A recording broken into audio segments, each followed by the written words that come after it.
नई सहेली।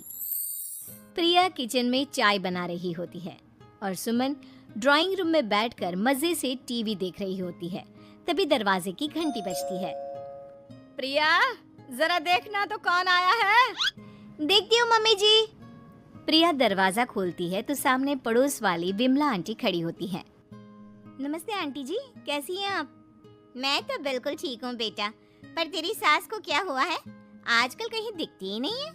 जब देखो तब टीवी के आगे जमी रहती है। अंदर तो आइए आंटी। अरे ओ दीपक की अम्मा, कहाँ हो? अरे विमला, आओ आओ, क्या बात है, बड़े दिन बाद याद आई तुम्हें मेरी। मैं तो हमेशा ही तुम्हें याद करती हूँ, पर तुम ही गायब रहती हो और आजकल तो बाहर भी नहीं आती जाती। तबीयत तो ठीक है ना तुम्हारी? अरे तबीयत को क्या होना है, इस उम्र में तो कुछ ना कुछ लगा ही रहता है। मेरी छोड़ो, तुम ये बताओ कि क्या चल रहा है गली मोहल्ले में। तुम गली मोहल्ले की छोड़ो, चल तो तुम्हारे पड़ोस में रहा है। तुम्हारी नई सहेली आई है।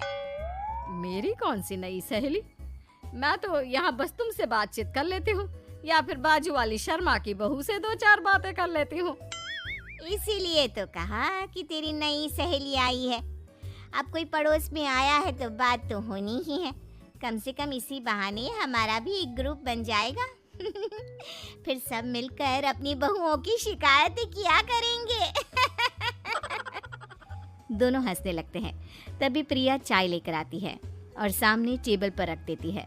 दोनों चाय पीती हैं और बातें करते हैं। चलो मैं चलती हूँ, अब कल मिलते हैं। राम राम। अगले दिन प्रिया किचन में कुछ काम कर रही होती है और सुमन आराम से सोफे पर बैठकर मटर छिल रही होती है। तभी डोरबेल बजती है। प्रिया दरवाजा खोलती है तो सामने उनकी नई पड़ोसन खड़ी होती है। जी, आप कौन? मैंने पहचाना नहीं। नमस्ते बेटा, मैं शारदा, आपके बगल वाले घर में अभी 2-4 दिन पहले ही शिफ्ट हुए हैं।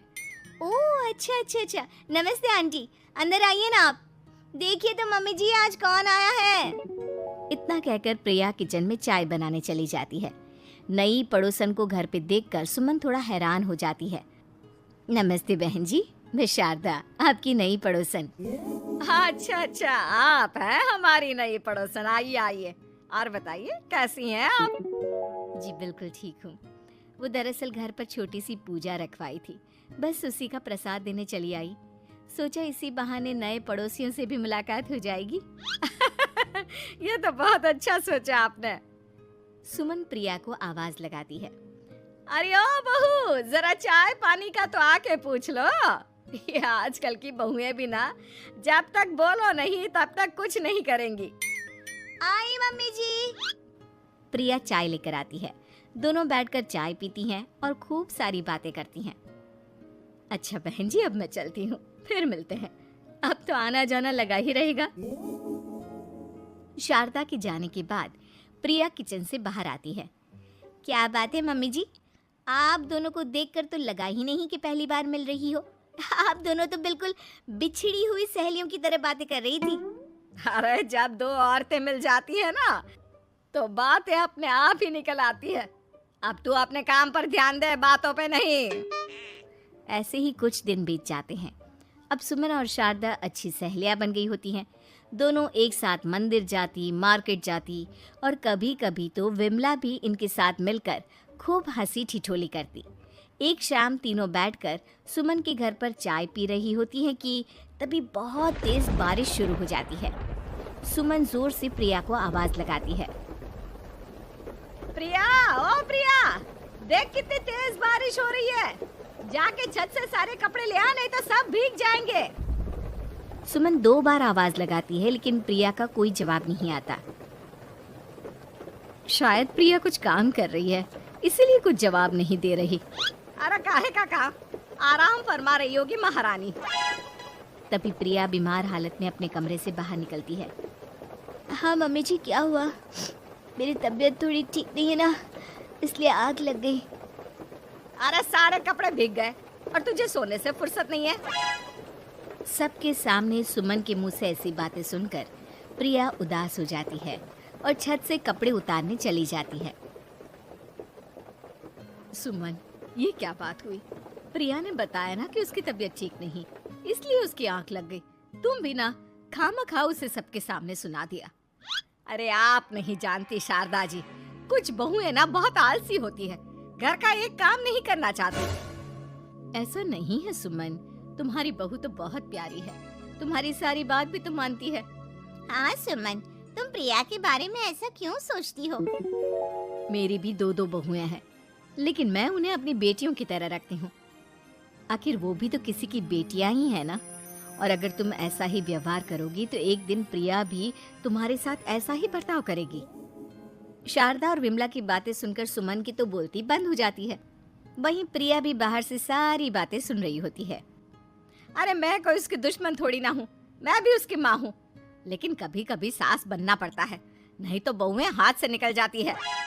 देखो सुमन, ये सब सोच का फर्क है। अगर तुम ये सोचोगी तो कभी प्रिया को अपनी बेटी नहीं बना पाओगी।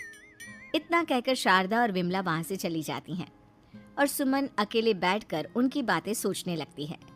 अगले दिन प्रिया और दीपक अपने कमरे में बैठकर बात कर रहे होते हैं और सुमन उनके कमरे के बाहर कुछ काम कर रही होती है और उन दोनों की बातें सुन लेती है। दीपक, तुम्हें पता है हमारे पड़ोस में जो शारदा आंटी है ना, बहुत अच्छी हैं। अच्छा, ऐसा क्या हो गया जो तुम्हें वो इतनी अच्छी लगने लग गई? कुछ खास नहीं, बस कल जब मम्मी जी मुझे सबके सामने सुना रही थी तो शारदा आंटी ने मेरा साथ दिया। मैं तो सच में हैरान ही रह गई थी जब उन्होंने मम्मी जी को मुझसे ऐसा बर्ताव करने के लिए मना किया। अच्छा, फिर क्या हुआ? होना क्या था, शारदा आंटी तो मम्मी जी को समझा ही रही थी कि बहू को भी बेटी की तरह ही रखना चाहिए, लेकिन मम्मी जी तो मम्मी जी है ना, उन्हें तो मुझ में हमेशा कमी ही दिखती है। काश मुझे भी शारदा आंटी जैसी सास मिली होती जो मुझे भी अपनी बेटी जैसी समझती। सुमन ये सब सुनकर बहुत उदास हो जाती है और वहां से चली जाती है। प्रिया की बातें सुमन के कानों में बार बार गूंज रही थी। उसे बहुत शर्मिंदगी महसूस हो रही थी कि उसने प्रिया के साथ बहुत गलत किया है। अगले दिन सुमन शारदा और विमला को बुलाती है। क्या बात है सुमन, आज तूने ऐसे अचानक क्यों बुलाया? सब ठीक तो है ना? हाँ हाँ, सब ठीक है, तुम दोनों बैठो तो सही। तब तक दीपक और उसके पापा भी आ जाते हैं। प्रिया, तुम भी आ जाओ। क्या हुआ मम्मी जी, आपने बुलाया? हाँ प्रिया बेटा, मैं आज सबके सामने तुमसे माफी मांगना चाहती हूँ।